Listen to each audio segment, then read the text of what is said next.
নমস্কাৰ সকলোকে শুভ সন্ধ্যা। পোনপ্ৰথমতে আপোনালোক সকলোলৈকে কাতি বিহুৰ শুভেচ্ছা জ্ঞাপন কৰিছোঁ। সকলোৱে চাগে নিয়মীয়াকৈ বিহুটো পালন কৰিবলৈ লৈছে আৰু আমিও সেয়া পালন কৰিব লৈছোঁ। আৰু তুলসী তলত চাকি বন্তি দি থৈ আহিছোঁ, বাহিৰতো দি থৈ আহিছোঁ। মই বোলো অকণমান এতিয়া ল'ৰা ছোৱালীৰ কাৰণে ৰখি থাকিব লাগিব, সেইকাৰণে ভাবিছোঁ অকণমান ভিতৰত আহি ভিডিঅ'টো ষ্টাৰ্ট কৰি থৈ দিওঁ বোলো, অকণমান দেখাওঁ আপোনালোকক পৰিৱেশটো।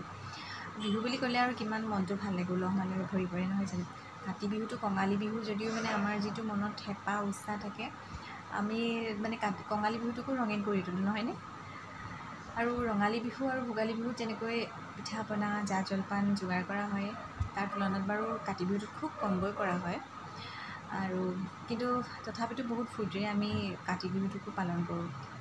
আৰু শুই উঠাৰ পৰা যে ইমান এটা হেঁপাহ থাকে, তুলসী ভেটি বনোৱা, তাৰপিছতে গধূলি সময়ত তুলসীৰ তলত চাকি বন্তি দি তুলসী পূজা কৰা, ল'ৰা ছোৱালীবিলাকক মাতি অনা, খুব এটা ভাল হেঁপাহ থাকে আৰু ভাল লাগে। তেনেকৈ আমি ফূৰ্তিৰে কঙালী বিহুটোক পালন কৰোঁ। কিন্তু এইবাৰ যে একেবাৰে কঙালী বিহুটো একেবাৰে কঙাল হৈ পৰিলে, না মনত উৎসাহ থাকে, না হেঁপাহ আছে, না মনত ফূৰ্তি আছে, একোৱেই নাই, একেবাৰে উকা হৈ গ'ল। তথাপিতো এতিয়া বিহু যেতিয়া আমি পালন কৰিবই লাগিব, আমাৰ পৰম্পৰা নহয় জানো। সেয়েহে সৰু নিয়মীয়াকৈ পালন কৰিছোঁ, কেৱল অকণমান আপোনালোকক দেখাওঁ। আৰু সেয়াই ভিডিঅ'টো ষ্টাৰ্ট কৰিছোঁ, চাই থাকিবচোন অকণমান দেই, দেখাম বাৰু। এতিয়া কি হ'ল, আমাৰ ইয়াত আকৌ ল'ৰা ছোৱালী পাবলৈ দিগদাৰ যে, সেইকাৰণে এতিয়া বাহিৰত চাই থাকিব লাগিব ল'ৰা ছোৱালী। আৰু আহি গ'লে আৰু ৰক্ষা নাই, ক'ৰ পৰা আহে নাজানো, একদম আপোনাৰ ৰখিবলৈ শান্তি নাই। গতিকেলৈ অকণমান পৰিৱেশটো দেখুৱাম, চাই থাকিব আপোনালোকে দেই। ষ্টাৰ্ট কৰি থৈছোঁ। যিকোনো উৎসৱ পাৰ্বণ এটা হ'লে আমাৰ ইয়াৰ পৰিৱেশটো খুব ধুনীয়া হৈ থাকে, বিশেষকৈ দেৱালীত খুব ভাল লাগে পৰিৱেশটো। দুদিনৰ আগতে সকলোৱে প্ৰত্যেকৰ ঘৰে ঘৰে লাইটছবিলাক লগাই, ইমান ভাল লাগে। কিন্তু এইবাৰ দুই এঘৰতহে লগাইছে। আমাৰ ঘৰতো নলগাই নাজানো মই বৰ্তমানলৈকে, কাইলৈ হয় গম পাম আৰু। তাকে সোমবাৰেতো দেৱালী হ'লেই, সেয়াই দুই ঘৰত লগাইছে। আৰু চাকি পোহৰটো ভালেই লাগিছে, তথাপিতো কিবা যেন উকা অপেক্ষা লাগিছে। মই সেই ল'ৰা ছোৱালীৰ কাৰণে ৰৈ আছিলোঁ, তাকে চাই মেলি ভাবি গুণি। আৰু ল'ৰা ছোৱালীৰ কাৰণে ৰখি থাকিলে নহ'ব বোলো, বহুত দেৰি হৈ যাব, সেইকাৰণে নিজেই চাকি বন্তিটো দি থৈ আছে।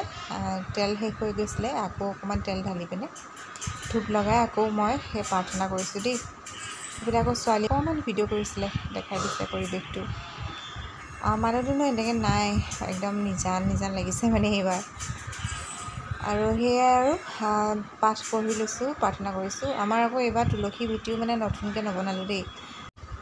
আগৰ পৰাই ইয়াতে তুলসী পুলি অকণমানি এটা আছিলে, আৰু তাতে মই ওপৰৰ পৰা অকণমান ডাঙৰমূৰীয়া এটা তুলসী পুলি এটা আনি পিনে লগতে ৰুই দিছোঁ।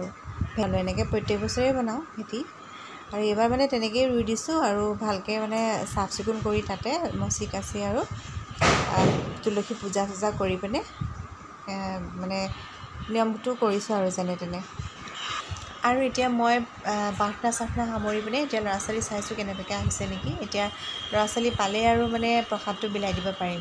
এইফালে আমাৰ কাষৰ ঘৰতো একদম ঠিক ঠাক কৰি থৈছে, ল'ৰা ছোৱালী বিচাৰিবলৈ গৈছে, পালে আৰু তেওঁলোকৰ ঘৰত যোৱাৰ পিছতে আমাৰ ঘৰলৈ লৈ আহিম।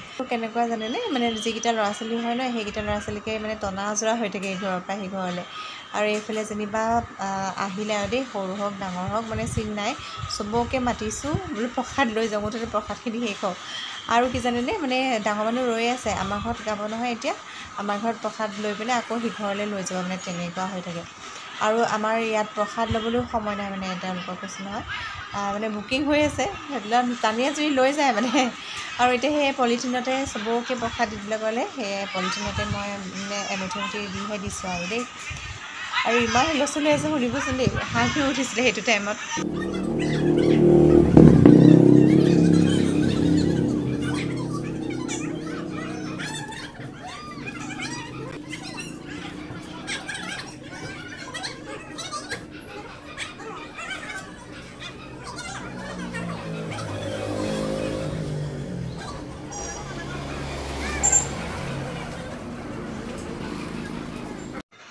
এইবাৰ কাতি বিহুটো আমি এনেকৈয়ে পালন কৰিলোঁ।